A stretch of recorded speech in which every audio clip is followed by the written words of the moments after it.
Friend, આપનું સ્વાગત છે અંશુ કુકિંગમાં। આજે આપણે બનાવવાના છે ટોપરા પાક। એના માટે આપણે 200 ગ્રામ ટોપરું લીધું છે, દૂધ, ખાંડ, દૂધની મલાઈ અને દૂધનો પાવડર છે, ફૂડ કલર તમે જે ગમે એ લઈ શકો। અમે પિંક કલરનો લીધો છે। હવે આપણે ટોપરાને શેકી લેશું।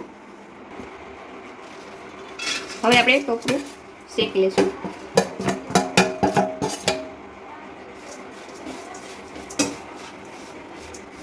1 થી 2 મિનિટ સુધી આપણે ધીમા તાપે શેકી લેશું।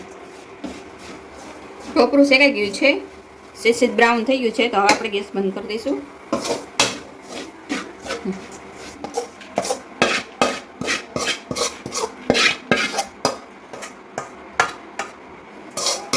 હવે આપણે દૂધ નાખશું। હવે આપણે 1 વાટકી ખાંડ નાખશું। સારી રીતે મિક્સ કરી લઈશું। દૂધનો એક ઉફાણ આવી જાય ત્યાં સુધી આપણે આને પકવા દઈશું। દૂધનો એક ઉફાણ આવી ગયો છે, ખાંડ સારી રીતે ઓગળી ગઈ છે, તો હવે આપણે આની અંદર મલાઈ નાખશું। રીતે મિક્સ કરી લઈશું।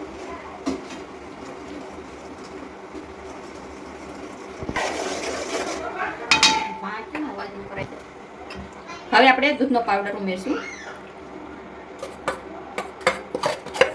સારી રીતે મિક્સ કરી લઈશું। કે ગઠ્ઠા ન રહેવા જોઈએ।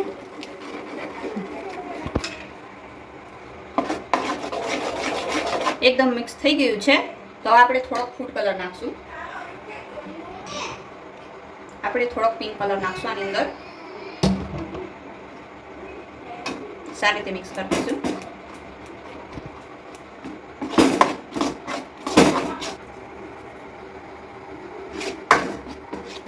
હવે આપણે ટોપરું શેકેલું આની અંદર એડ કરી દઈશું।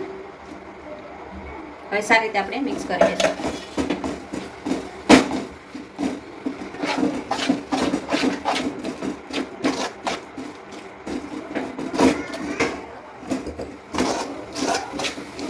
સારી રીતે મિક્સ કરી લઈશું। એકદમ કડાઈથી છોડી દે આ બેટર ત્યાં સુધી આપણે આને આ રીતે ચડવા દેશું।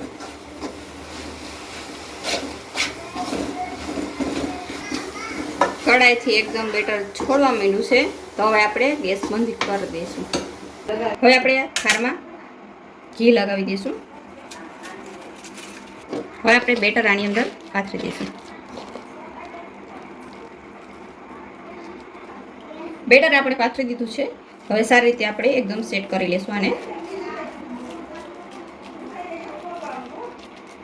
સારી રીતે આપણે સેટ કરી દીધું છે। હવે આને આપણે ફ્રીજમાં 1 કલાક માટે મૂકી દઈશું, પછી આપણે આના કાવા પાડી લઈશું। હવે આપણે આમાં કાપા પાડી લઈશું આ રીતે।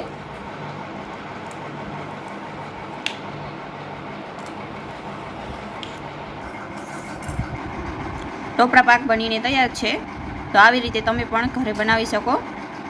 અને આવી જ અવનવી રેસીપી માટે અમારી ચેનલને લાઈક કરજો, શેર કરજો, સબસ્ક્રાઈબ કરજો। ધન્યવાદ।